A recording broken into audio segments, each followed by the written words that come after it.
आठवें वेतन आयोग को लेकर बेहद जरूरी खबर सामने आ रही है सर। फिटमेंट फैक्टर को लेकर आज मैंने कुछ रिपोर्ट्स है उनको कंपाइल्ड किया और कुछ फिटमेंट फैक्टर के आंकड़ों को निकाला सर।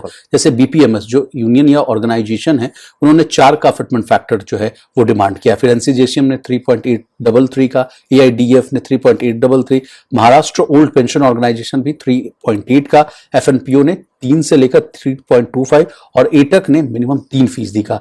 और इसमें अगर कल जम्मू कश्मीर वाला अगर मामला जोड़ दिया जाए तो वो भी कह रहे हैं कि 2.86 से लेकर 3.68 तक के बीच का जो है वो डिमांड है। हम आपसे समझने की कोशिश करेंगे सर कि कहां ये जो है आंकड़ा जो है सेटल डाउन होता हुआ दिखेगा और ये कितना तार्किक आपको लग रहा है?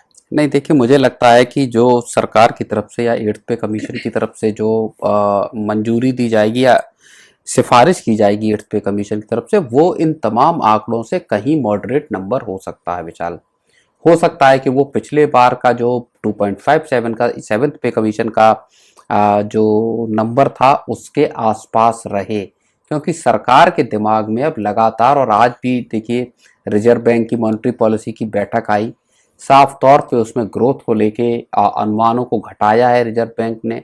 सरकार ने बड़ा फैसला लिया है एफआईआईस के जो गवर्नमेंट बॉन्ड्स में पैसे लगाने को लेकर या टैक्स को लेकर आरबीआई ने भी डिसीजन लिए हैं। महंगाई को लेकर अनुमान रिजर्व बैंक ने बढ़ाया है।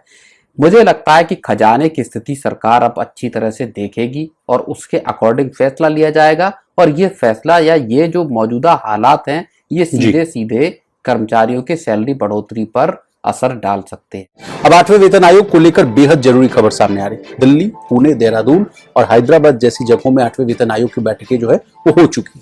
कल ही वेतन आयोग की टीम जो है श्रीनगर का दौरा करके लौटी है। अब आगे कहां होगी मीटिंग, उन मीटिंग्स में क्या कुछ होने वाला है, जानने समझने की कोशिश करेंगे। थे कि 1 से 4 तारीख तक जो है 8वें वेतन आयोग की जो पूरी टीम है, पूरा अमला है, ये जम्मू कश्मीर का दौरा कर रही थी। वहां से क्या आउटकम्स आया, सबसे पहले तो ये आपसे समझने की कोशिश करेंगे। उसके बाद सर तमाम लोग 2 ही चीज जानना चाहते हैं। एक तो है फिटमेंट फैक्टर को लेकर कि कहां बात जो है वो सेटल डाउन हो सकती है, और दूसरी कि अभी ये मीटिंग्स कहां कहां होगी और ये मीटिंग्स कब खत्म होंगी, कब थमेंगी, कब उनकी रिपोर्ट्स जो है वो बनेगी, कंपाइल्ड होगा, चीजें जो है कब तक जो है ऑन ट्रैक आती हुई दिखेगी।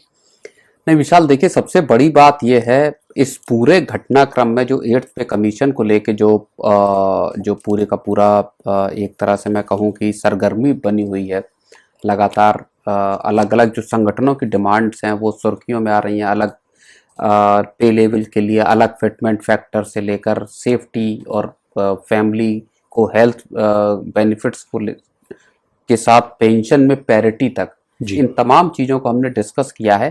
लेकिन सबसे बड़ी जो चीज़ है, मीटिंग्स का भी दौर है जाहिर तौर पर, सबसे बड़ी चीज़ है विशाल वो इस वक्त ये है, एक तो सवाल ये बड़ा पैदा हो रहा है कि इसमें देरी कितनी होगी आखिर मिलने में, और उसका अंदाजा इस बात से लगाया जा रहा है कि जब 31 मई की जो आखिरी तारीख थी मेमोरेंडम जमा करने की, इनपुट्स जमा करने की, उसको बढ़ाकर 15 जून किया गया।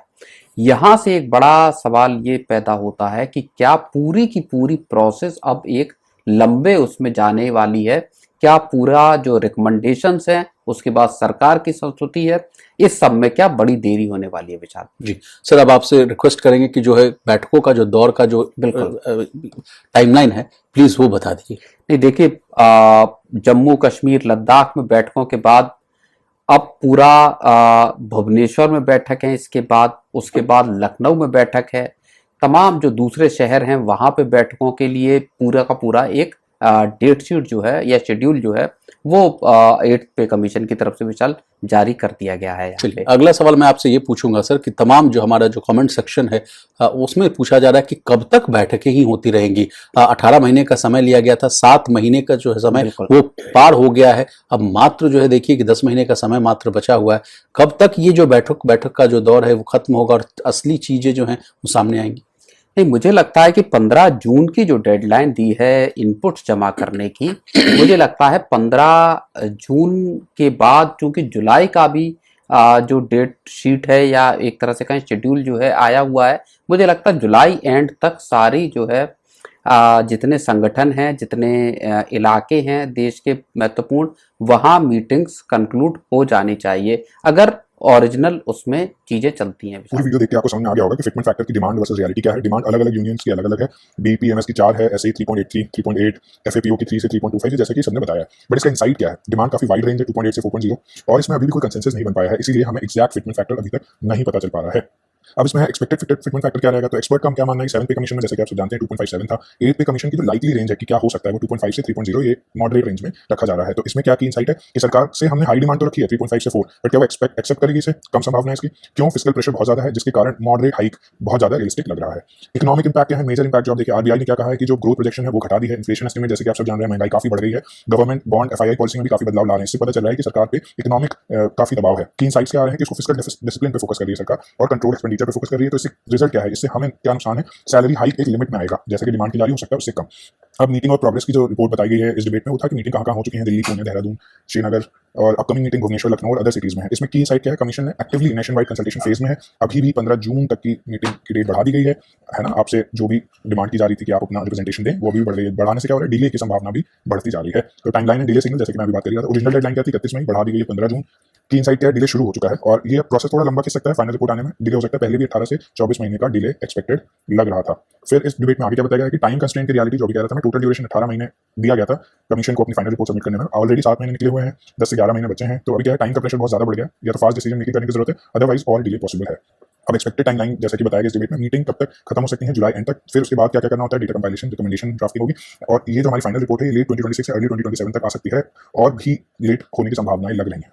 अभी बिग पिक्चर क्या निकल के आ रही है? High expectation versus economic reality. बहुत ज्यादा हमारी एक्सपेक्टेशन है और इकोनॉमिक रियलिटी कुछ और ही पिक्चर दिखा रही है। तो आउटकम इस डिबेट में जैसे कि डिस्कस किया गया उसमें यह है कि मॉडरेट सैलरी इंक्रीज होगा, बैलेंस अप्रोच रखना चाहिए सरकार एम्प्लॉय और गवर्नमेंट फाइनेंस के बीच में, जैसे कि इस टीवी डिबेट में था। Thank you.